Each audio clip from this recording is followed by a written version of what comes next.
From the shifting shadows of imagination to the blinding light of terror. This is One Tale to Midnight. We bought the house on a whim, a sprawling Victorian property at the edge of town, covered in ivy and whispering secrets from behind its cracked windows. My husband, Mark, and I were enchanted by its antiquity, its creaky floors, and the smell of aged wood that perfumed the air. It was a fixer-upper, and we envisioned the long days of renovations as a family project, a way to escape the chaos of the city and create a stable home for our daughter, Lila. Lila was 6, a bundle of laughter and energy with blonde curls that bounced with every step. She loved stories, especially ghost stories. The more chilling, the better. This old house seemed like the perfect place to indulge her imagination. But I, an architect who thrived on blueprints and measurements, found myself strangely uneasy as we began the renovations. The house had a way of feeling alive, as if each creak, each whisper of wind through the broken window panes carried a message I wasn't meant to understand. It was on the 3rd day, while I was working on restoring the window casings in what was to be Lila's room, that I found it. I noticed a seam in the wall, almost imperceptible, but enough to catch my attention. Curiosity won out, and I gently tapped with my hammer, slowly prying away the plaster. The panel gave way, revealing a small, narrow staircase that spiraled up into darkness. "Mark, you've got to see this," I called, my heart pounding with both excitement and something else, something close to dread. He appeared in the doorway, paint splattered and wide-eyed. "What is it?" "A hidden staircase," I said, barely containing my excitement. Lila, who had been playing with her dolls on the floor, bounded over. "Can I go up first, Mommy?" "Not yet, sweetheart," I said, gently pulling her back. Mark grabbed a flashlight, and together we climbed, the stairs groaning under our weight, each step filling me with an inexplicable sense of foreboding. At the top, we found a small dust-coated room, the air thick and stale, as if it hadn't been touched in decades. But what drew our attention immediately was the dollhouse standing in the center. It was a perfect replica of our own home, down to the smallest detail. Ivy crept up its miniature walls, and tiny cracks marred the window of what was to be Lila's room. But the most unsettling detail was the tiny figurines posed behind the windows, their painted eyes staring out as if they had been waiting for us. Mark shivered, his normally calm voice wavering. "This is unsettling." I felt it too, a deep, pulsing unease that settled in my bones. But Lila, oblivious to our tension, approached the dollhouse with wide eyes, her fingers tracing its edges as if it were a treasure she'd been searching for. "I love it," she murmured, her voice low and reverent. A vibration thrummed through the floor beneath my feet, so faint I almost dismissed it, but the look on Mark's face told me he'd felt it too. Over the next few weeks, Lila's fascination with the dollhouse grew. She spent hours in that hidden room, positioning the tiny figures in elaborate scenes that made no sense to us. At first we thought it was harmless, a little girl's imagination running wild. But soon her play turned strange. She began whispering to the figures, her voice low and urgent, as if sharing secrets. I once caught her pressing her ear against the tiny roof, listening intently. "What are you doing, sweetheart?" I asked, my voice laced with unease. "Shh," she whispered, a finger to her lips. "They're telling me secrets."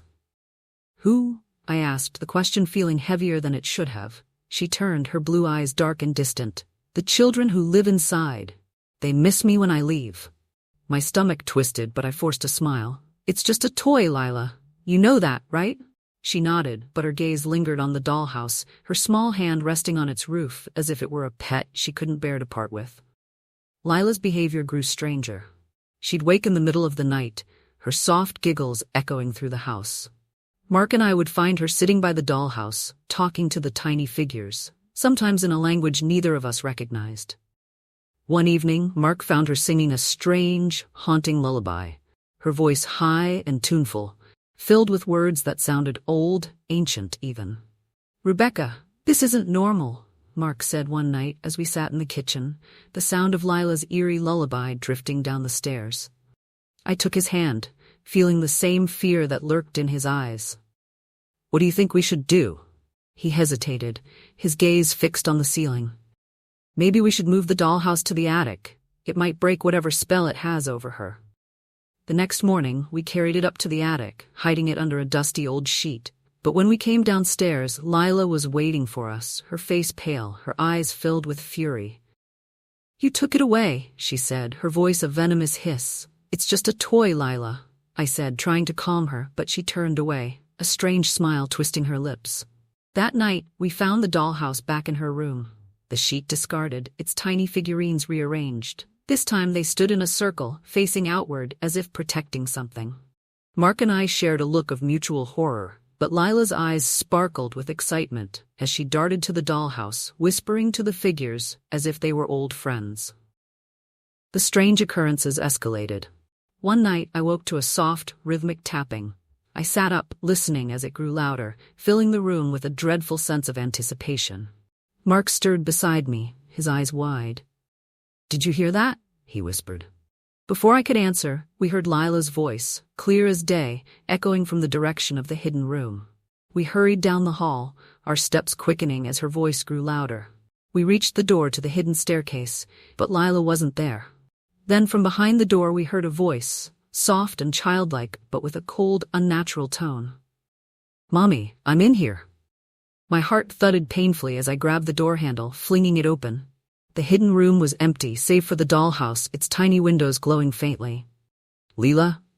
I called, my voice shaking. I leaned in, pressing my ear to the dollhouse, and felt a chill sweep through me as her voice drifted up from within. "They need me, Mommy. They want me to stay." Mark grabbed my arm, pulling me back, his face pale. "We need to get out of here."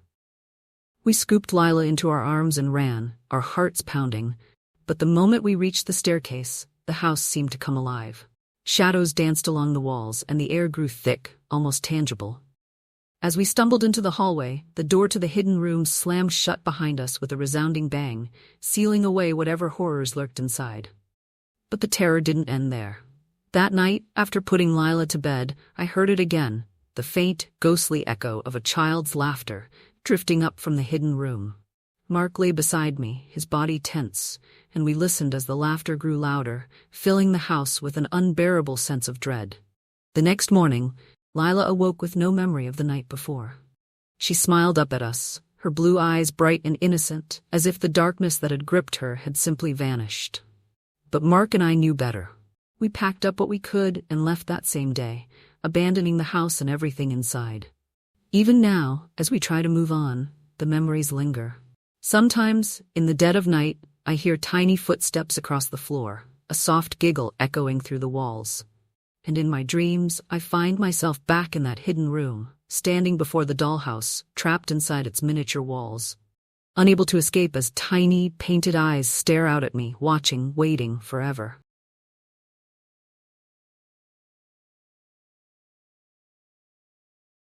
I bought the old house on the corner of Maple Street to escape the suffocating pulse of city life. It was a Victorian relic from the late 1800s, the kind of place that seemed pulled from an old photograph. Frozen in time, with ivy draped across its cracked facade, and tall, foreboding windows that mirrored the autumn sky. I was looking for solace, a place where I could hear my own thoughts for once. The realtor's face had been blank when he handed me the keys, a tight smile tugging at his lips, as if there was something he wasn't saying. The first week was a blur of cleaning, patching up leaks, and familiarizing myself with the nooks and crannies of the old place. The house creaked with every step, its wooden bones groaning as if waking up after a long slumber. At night, I lay in bed, listening to the wind whistling through the cracks, the occasional tap-tap of a loose shutter, and the house settling into itself. It was on the 7th day, when I decided to tackle the basement, that the story truly began. The entrance to the basement was a narrow door at the end of a hallway, painted the same tired gray as the walls. The steps leading down were steep and splintered, each one moaning under my weight as if protesting my descent.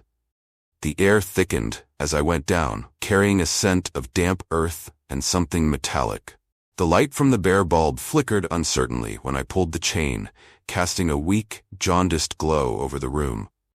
Dust shivered in the light, swirling lazily before settling on ancient shelves filled with rusted tools and cardboard boxes marked in spidery handwriting. Winter clothes, old photos, Christmas lights. The basement floor was a patchwork of cracked concrete, cold and uneven underfoot. It was in the far corner, half hidden beneath a tattered cloth, that I saw it, an old rotary phone, beige with age and cracked along the mouthpiece.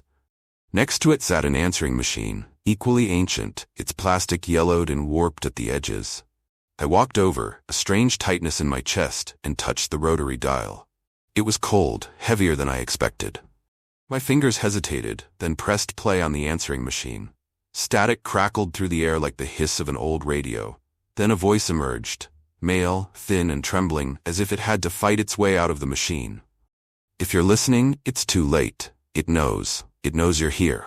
Whatever you do, don't answer. The message cut out abruptly, leaving only the faint whine of static behind. The basement seemed to shift around me, the silence deepening as if absorbing the sound. I felt a prickle at the back of my neck and turned, half expecting to see someone there. But the room was as empty as before, bathed in its weak, sickly light. A laugh bubbled up, sharp and nervous.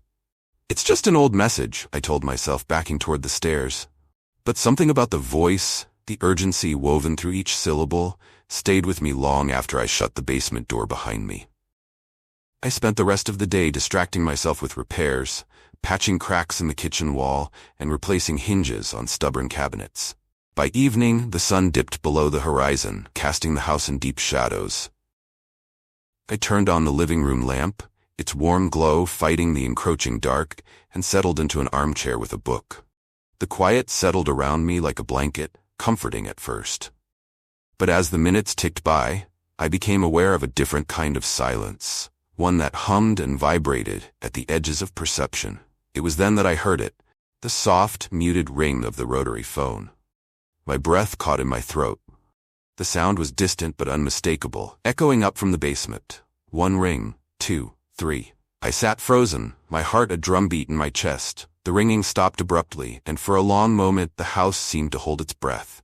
Then came the click and low hum of the answering machine engaging. A voice, female this time, seeped into the room, clear and calm. You should leave. It wants more. The message cut out, leaving me in a cocoon of silence, the kind that buzzes in your ears and wraps around your thoughts. I stood, my legs unsteady, and stared at the basement door, now a dark rectangle at the end of the hallway. I clenched my fists, willing myself to move, but my feet stayed rooted to the floor. Get a grip, I muttered, my voice sounding small and ridiculous in the empty room. With shaking hands, I grabbed the flashlight and forced myself down the hall. Each step toward the basement door felt like walking through quicksand, my muscles tight with dread. I reached the door, hesitated, then swung it open and flicked on the basement light. The bulb flickered weakly, but stayed on. The phone sat where it had been, silent, as if mocking me. I moved quickly, yanking the cord from the wall with a sharp tug. The answering machine's tiny red light blinked out, and the room seemed to exhale. I stood there, breathing hard, my fingers still curled around the useless cord. As I turned to leave, a sound stopped me cold. The phone rang, louder this time, the chime sharp and angry. My head snapped back, eyes wide as the receiver vibrated on the table, its cracked mouthpiece quivering. It wasn't plugged in. I'd pulled the cord out myself, yet it rang, each note louder than the last. I stumbled back, tripping over a paint can and landing hard on the steps. Pain shot up my spine, but I barely noticed. The phone rang and rang relentless, as if demanding my attention. And then, with a final shrill chime, it stopped. Silence fell again, thick and suffocating. My ears strained to catch any sound, my breath shallow and panicked. The answering machine clicked on, its mechanical whir slicing through the quiet. My stomach twisted as a new voice began to play. A child's voice, light and sing-song. Come play with me. It's lonely. The message ended with a hiss of static. I scrambled up the stairs, my vision blurring with tears of panic.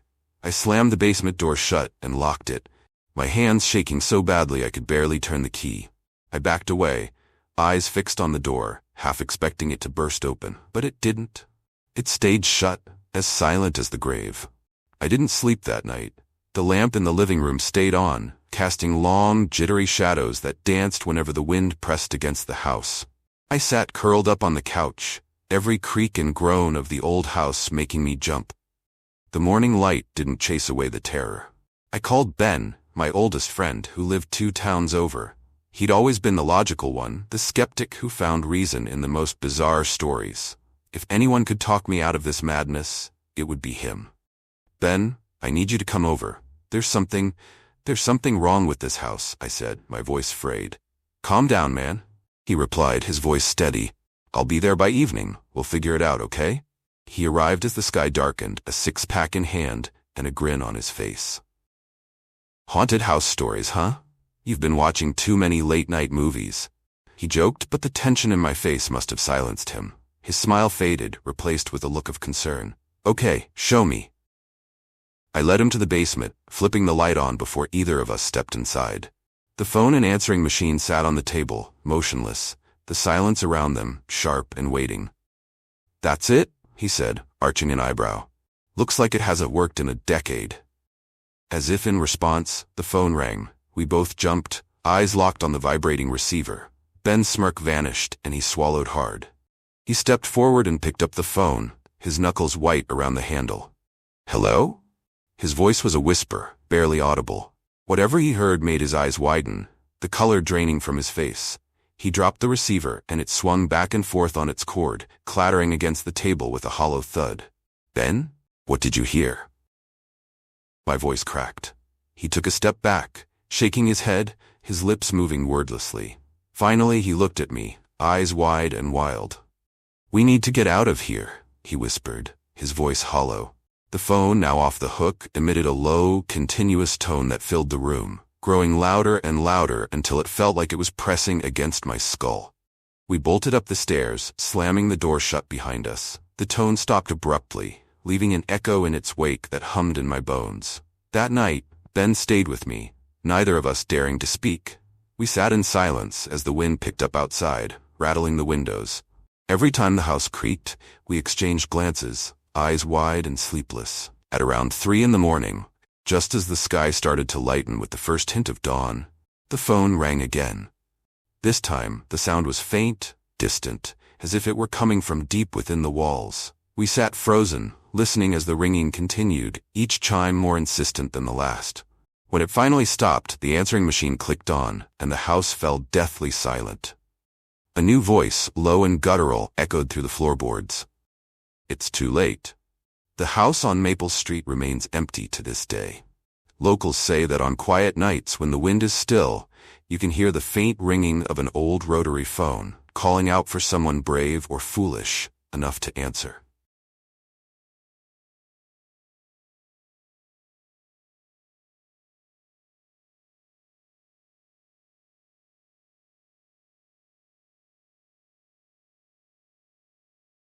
It was the middle of October when Luke first saw the house. The wind had a bite to it, the kind that gnawed through threadbare hoodies and settled deep into the bones. Luke pulled his sleeves over his hands and hunched his shoulders as he wandered the streets. He'd been on the move for weeks, sleeping under bridges and in doorways, always looking for somewhere out of sight.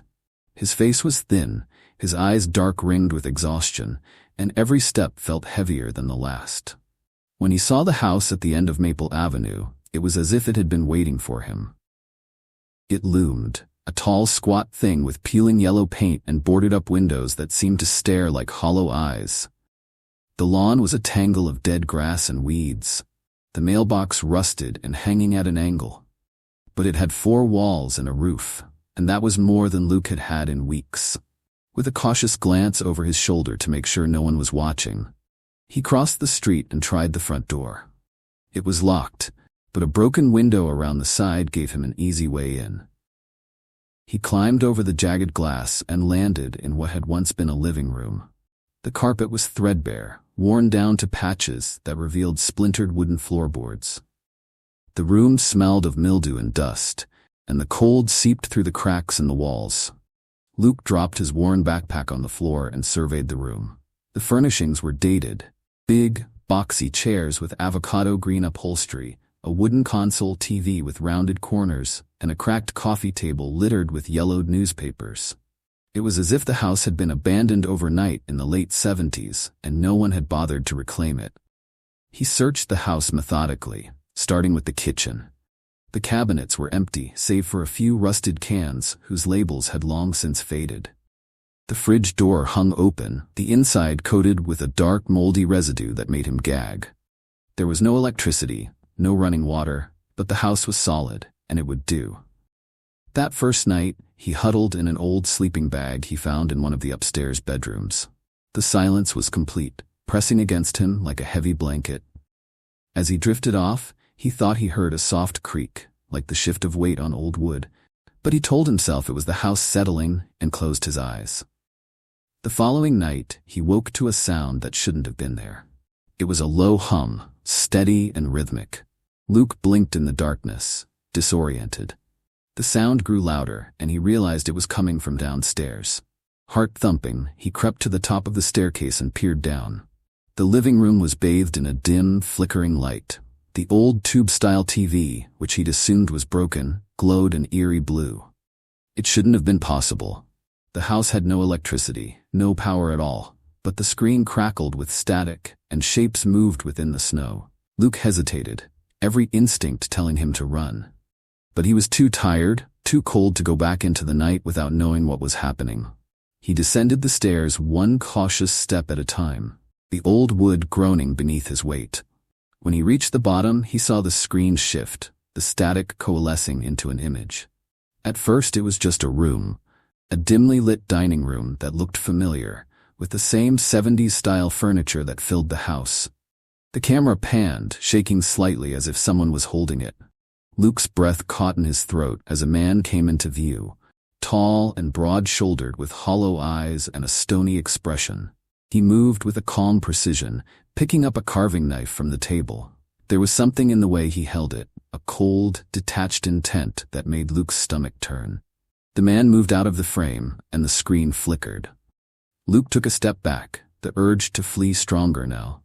But before he could move, the TV cut to a different scene, this one in a bedroom. The camera zoomed in on a bed where a woman lay sleeping, her dark hair spread across the pillow. A shadow passed over her face, and before she could stir, the man's hand, holding the knife, came down. Luke gasped, stumbling backward into the coffee table. The TV clicked off, plunging the room into darkness. He stayed there, panting, his hands clutching the edge of the table, as if it could anchor him to reality. The silence buzzed in his ears, broken only by the ragged sound of his own breathing. When he dared to move, he scrambled back to the safety of the upstairs room, pulling the sleeping bag tightly around himself like armor. Sleep did not come easily, and when it did, it was filled with nightmares. Flashes of the man's hollow eyes and the blade glinting in the dim light. The next day, the house seemed almost normal, as if the events of the night before had been nothing more than a bad dream. Luke forced himself to go downstairs, telling himself he'd been hallucinating, that the cold and hunger had messed with his head. But when he reached the living room, he stopped short. Dark smears like handprints streaked the wallpaper. They were faint but unmistakable. Blood. He backed out of the room, heart thundering. Maybe it was old, he reasoned. Maybe it had been there all along, hidden by the shadows. But deep down, he knew it hadn't been. Something was wrong with the house. He left that afternoon, wandering the streets aimlessly until the sky darkened. He found a corner store and dug through the dumpster for scraps, eating mechanically while keeping an eye on the road, as if expecting someone to appear and tell him it was time to go back. When the sun set, he considered staying out, finding another place to sleep. But the memory of the man's eyes, cold and empty, kept pulling him back. It was as if the house had its hooks in him. Reluctantly, he returned. The air felt heavier, colder, as if the house were holding its breath. He went to the living room and stared at the TV, daring it to move, to come alive. It sat silent, its screen dark, but the sense of waiting was palpable. That night he lay awake, every creak of the house amplified in the silence. When the clock on the mantel, its hands frozen at 11:45, chimed 12 times, he felt a chill seep into his bones. The low hum began again, and he knew without looking that the TV was on. He forced himself to sit up, muscles stiff with fear. The blue glow reached the hallway, casting long, wavering shadows. He stood and made his way down, unable to shake the sense that something was watching him. The screen flickered to life, and once again, the image of the dining room appeared. This time, there were more figures, a boy and a girl, no older than 8, sitting at the table. They laughed, their voices silent, their expressions bright with joy. But the man stood behind them, a shadow in the corner, his eyes locked on Luke through the screen. The scene changed abruptly. The same bedroom, the same bed. The woman stirred, eyes fluttering open, but before she could scream, the knife descended and the screen splattered with crimson. Luke stumbled back as streaks of blood bloomed on the living room walls, spreading like a grotesque, living mural. "No," he whispered, his voice swallowed by the room. The TV crackled, the man's hollow eyes staring out at him as he whispered something, his voice a rasp that slithered from the screen and into the room. "Get out." Luke's legs finally obeyed. He bolted up the stairs 2 at a time, but as he reached the hallway he heard footsteps behind him, heavy and deliberate. He didn't look back. He dove into the bedroom, slamming the door shut and pressing his weight against it. The footsteps stopped, and silence fell like a shroud. He stayed that way until the gray light of dawn seeped through the cracked blinds. Only then did he dare to open the door. The hallway was empty, and the living room was dark, the TV silent and lifeless. But the bloodstains remained, dried and brown against the faded wallpaper. Luke left that morning, vowing never to return. But even as he walked away, he felt the house watching him, its hollow eyes promising that he'd be back. And deep down, he knew he would, because the house had a way of calling you home. I hope you enjoyed these haunting tales. Please like and subscribe for more tales to come.